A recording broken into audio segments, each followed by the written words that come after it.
The old mill in Mason at 200 State Street was an active flour mill for 80 years of its life, from 1858 to 1937. Flour was very big business at that time because everybody made their own bread and baked their own baked goods. The mill originated in 1858. It was the second mill in Mason. The first mill was purchased by Perry Henderson in 1856 after he finished his stint as sheriff. And he had it for a year and it burned to the ground.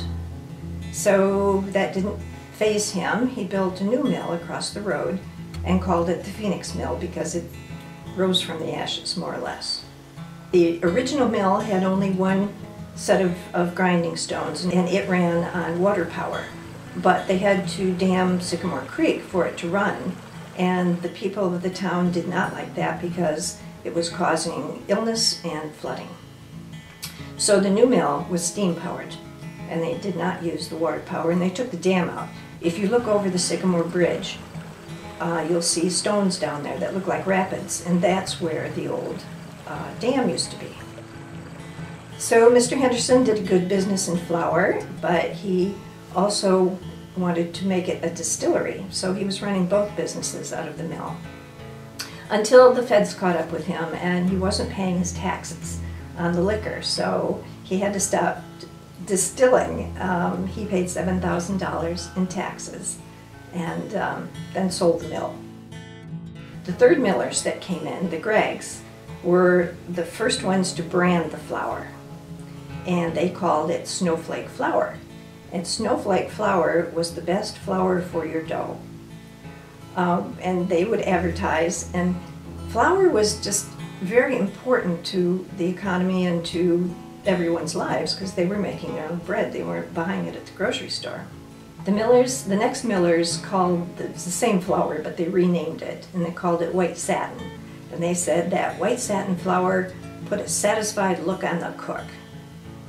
And then from there it went on through several other millers. George Sherman put a product out called wheat meat, and it was the first breakfast cereal. And I believe he actually put it out before Mr. Kellogg did his cornflakes, but he was not very successful with it, although he tried very hard for many years. From there it went on through 2 or 3 more millers, but by 1937 the need for flour was not what it had been, and the mill went out of business as a mill.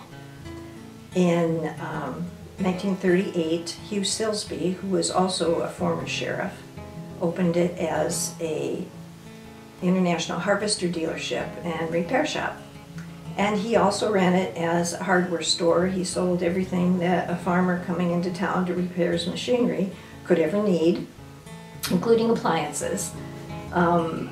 He died in 1951, but he was in the business with his sons, and his sons kept on running the business. They built the one-story addition, the cinder block addition on the back of the mill was put in then as more display space for equipment. And he also bumped out the front and put in display windows so that everyone could see his appliances. It stayed an appliance dealership until 1969, and that's when it transferred over to Electro-Wire, which was a business making wire harnesses for cars. And they were there for 4 years before they moved out on Legion Drive in Mason. After that, the Inari company with the Stutman family came into the mill and used it again to produce an agricultural product, which were soy nuts. And they were the 3rd largest soy nut producer in the United States and shipped internationally as well as all over the United States. And they had the business there for about 10 years. Since the Stutmans were there, it's gone through several small businesses up to the current moment when there is an armory business making armory for Renaissance festivals and a yoga and wellness center. So the mill has seen a lot of changes in businesses through the years.